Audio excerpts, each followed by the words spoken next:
Hello दोस्तों, तो नमस्कार। आपका सबका स्वागत है मेरे YouTube चैनल एजुकेशन एल्बम में। तो आप लोग के बीच आज मैं नया टॉपिक लेके आया हूँ, संज्ञा। संज्ञा किसे कहते हैं?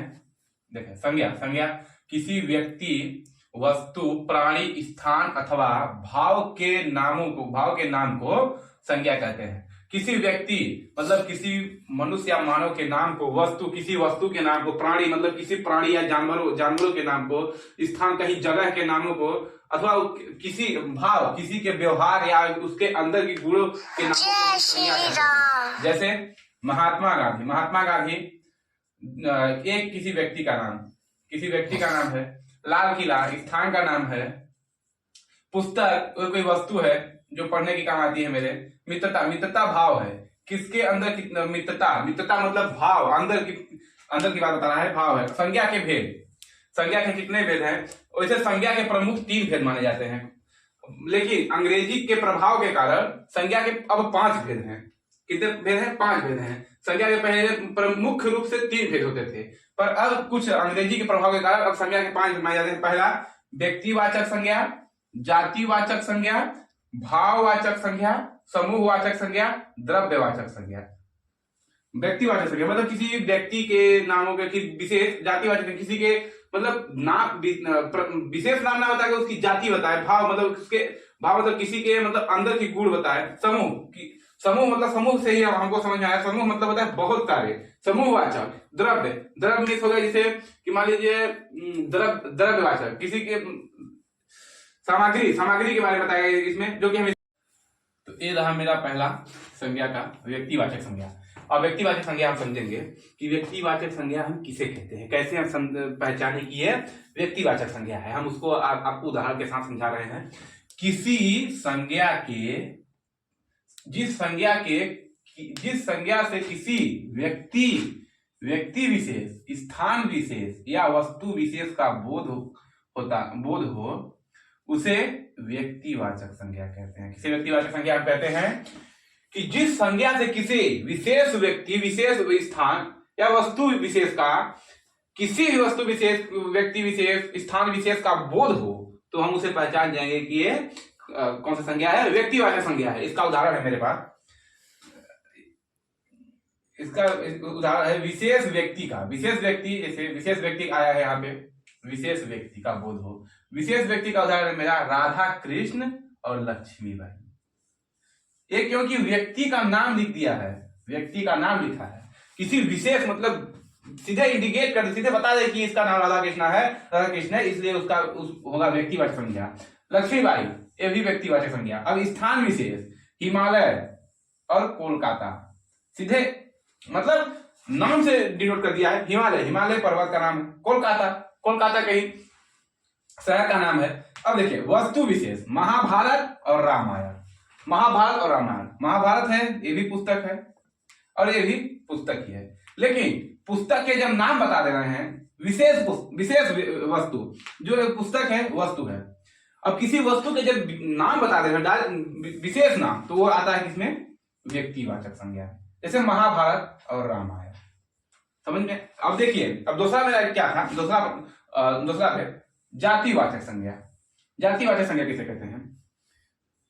जिस संज्ञा शब्द के सभी व्यक्तियों, स्थानों अथवा वस्तुओं का बोध हो, उसे जातिवाचक संज्ञा कहते हैं। जिस संज्ञा शब्द के सभी व्यक्तियों, स्थानों अथवा वस्तुओं का बोध हो, उसे जातिवाचक संज्ञा कहते हैं। जैसे मतलब इसका कहना है किसी संज्ञा के किसी व्यक्ति, स्थान अथवा वस्तु के जाति का बोध हो, वस्तु के जाति का बोध हो, उसे हम जातिवाचक संज्ञा कहते हैं। जैसे लड़का, अभी लड़का दे दिया, अभी किसी लड़के का नाम होता है, क्या होता है? जैसे ओम, किसी लड़के का नाम होता है ओम। अभी ओम देता तो ये क्या होता है? व्यक्तिवाचक संज्ञा। लेकिन इसका क्या है? इसका जाति बता रहा है। इसका जाति क्या बता रहा है कि ओम लड़का है, मतलब इसमें लड़का, आदमी, अभी आदमी, लड़का, आदमी, ये भी जातिवाचक संज्ञा है। जैसे आदमी किसी का नाम होता है, जैसे राम किसी व्यक्ति का नाम है, आदमी का नाम है, इसलिए इसका जब इसका हम जाति बता रहे हैं, व्यक्तियों की जाति बता रहे हैं, ये भी व्यक्ति है, ये भी व्यक्ति है। हाथी भी क्या? अभी हाथी का नाम बता देता, कुछ भी, जैसे जो भी XYZ हाथी का नाम होता है, तो अभी हाथी जो है ये प्राणी में आता है, प्राणी। हाथी प्राणी का नाम बता दे रहा है, मतलब प्राणी बता रहा है हाथी, मतलब उसके विशेष नाम नहीं बता रहा है। अगर विशेष नाम बताता तो व्यक्तिवाचक संज्ञा होता। स्कूल, स्कूल मतलब स्थान का, अभी स्कूल का नाम बता देता कि स्कूल का नाम उत्कृष्ट है, कुछ भी स्कूल का नाम बता देता, वो होता है मेरा कौन सा विशेष, फिर यहाँ विशेष स्थान का नाम बता देता, तो इसका हो जाता क्या व्यक्तिवाचक संज्ञा। लेकिन यहाँ केवल स्कूल बता रहा है, स्कूल विद्यालय क्या बता रहा है, इसलिए इसका क्या होगा मेरा जातिवाचक संज्ञा। कमल, सॉरी कलम, कलम, कलम में होता है पेन, इसे पेन का नाम इसे बता देता कि पेंटोनिक पेन है, या फिर कुछ भी पेन का नाम बता देता, तो वो मेरा होता है जाति व्यक्तिवाचक संज्ञा। लेकिन यहाँ कमल केवल कलम बता रहा है, कलम ये मेरा है जातिवाचक संज्ञा। कुर्सी, कुर्सी भी है जातिवाचक संज्ञा, क्योंकि इसमें यह समझना है कि जिस संज्ञा में किसी विशेष व्यक्ति, स्थानों अथवा वस्तुओं का नाम ना हो, अगर नाम है तो वो होता है क्या व्यक्तिवाचक संज्ञा, क्योंकि बता रहे विशेष व्यक्ति, स्थान, वस्तु विशेष के बोध हो तो उसे व्यक्तिवाचक संज्ञा। लेकिन हमें उसके व्यक्तियों, स्थानों अथवा वस्तुओं के जाति का बोध हो उसे हम जातिवाचक संज्ञा कहते हैं। अब मेरा तीसरा है द्रव्य, मेरा तीसरा हो गया क्या भाववाचक संज्ञा। भाववाचक संज्ञा किसे कहते हैं समझेंगे, जिस संज्ञा शब्द के किसी व्यक्ति, वस्तु और स्थान के भाव, भाव मतलब उसमें देखो भाव, गुण, दशा या कार्य का बोध हो उसे हम भाववाचक संज्ञा कहते हैं। मतलब किसी शब्द के व्यक्ति, मतलब किसी इंसान के अंदर की, मतलब बता रहे कि कैसा कार्य कर रहा है, इसकी दशा कैसी है, इसके गुण कैसा है, और किसी वस्तु के दशा कार्य या गुण का, स्थान के दशा कार्य गुण का बोध हो, या इसके बोध, उसके बारे में हम किसी से बात करें, उसे हम भाववाचक संज्ञा कहते हैं। जैसे चोरी, चोरी है, इसमें चोरी हो रहा है, वो चोरी अभी रहता चोर, तो चोर हो जाता हमारा क्या जातिवाचक संज्ञा, क्योंकि चोर बता दे रहे चोर, चोरी मतलब चोरी हो रहा है, ठीक। मित्रता, अभी यहाँ पे मित्र होता है जातिवाचक संज्ञा। मित्रता, मित्रता मतलब भाव, मतलब उसके अंदर की, मतलब मित्रता बता रहा है, भाव बता रहा है उसकी। और नौकरी, अभी नौकर होता तो फिर जातिवाचक संज्ञा होता। नौकरी मतलब नौकरी, नौकरी मतलब जैसे कि कार्य का ही बता रहा है नौकरी। बुढ़ापा, अभी हमें बुढ़ापा मतलब उसकी अवस्था बता रहा है, किसी व्यक्ति की अवस्था बता रहा है, उसकी अवस्था कैसी है, बुढ़ापा है, बूढ़ा, तो बुढ़ापा उसे चल रहा है। और अगर यही बूढ़ा होता, बूढ़ा तो होता क्या जातिवाचक संज्ञा। अगर यहाँ पे बूढ़ा होता तो होता है जातिवाचक संज्ञा। इंसानियत मतलब इंसान की अंदर की इंसानियत, मतलब इंसानियत के बारे में हम बात कर रहे हैं, तो ये भी हो गया भाववाचक संज्ञा। भाववाचक संज्ञा अगर यहाँ पे इंसान होता, अभी यहाँ पे इंसान होता क्या होता जातिवाचक संज्ञा।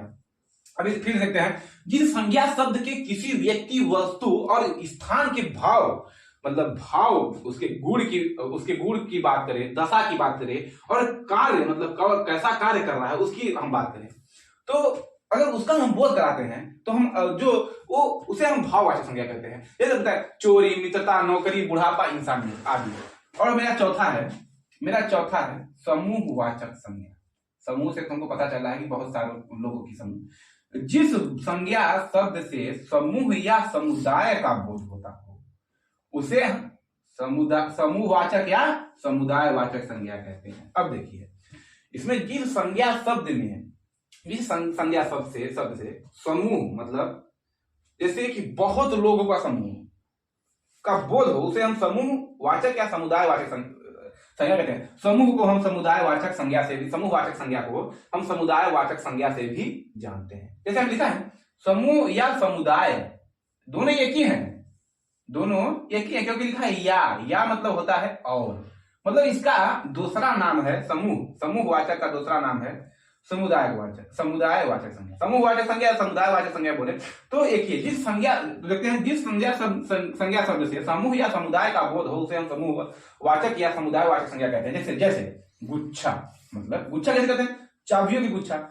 एक चाबी हो उसको गुच्छा बोलेंगे, क्योंकि देखिए 10 या 5, 20, 25 चाबियों की गुच्छा का मतलब जब समूह है उसे हम बोलते हैं गुच्छा, चाबियों का गुच्छा। भीड़, एक या दो लोग को तो हम भीड़ बोलेंगे नहीं, जैसे सारे लोग 10-50 आदमी जहां पे इकट्ठे रहेंगे वहां पे हम बोलेंगे भीड़। झुंड, एक झुंड, जैसे बहुत सारे झुंड। मेरा पचमा आ गया द्रव्यवाचक संज्ञा। इसका द्रव्यवाचक संज्ञा किसे कहते हैं हम ध्यान से देखेंगे, जिस संज्ञा शब्द से किसी धातु, द्रव्य अथवा पदार्थ का बोध हो, मतलब किसी धातु, द्रव्य अथवा पदार्थ, मतलब किसी सामग्रियों के बारे में जब हम बोध करते हैं, किसी सामग्री के बारे में हम बात करते हैं, तो वहां पे द्रव्यवाचक या धातुवाचक संज्ञा कहते हैं। द्रव्यवाचक संज्ञा और धातुवाचक संज्ञा एक ही है, मतलब बहुत लोग द्रव्यवाचक संज्ञा से जानते हैं, बहुत लोग धातुवाचक संज्ञा से जानते हैं। अगर यहाँ पे द्रव्यवाचक संज्ञा या धातुवाचक संज्ञा लिखा है तो इसमें घबराने की बात नहीं है। द्रव्यवाचक संज्ञा को भी हम इसी परिभाषा को लिखेंगे, धातुवाचक संज्ञा में भी हम इसी परिभाषा को लिखेंगे। जैसे इसमें हम देख लेते हैं, दूध, दूध दूध क्या है? दूध किसी मतलब पदार्थ ही है।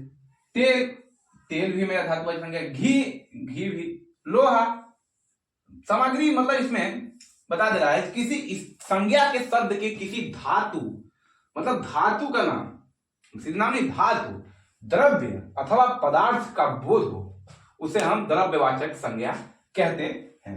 यहां से मेरा हुआ संज्ञा खत्म।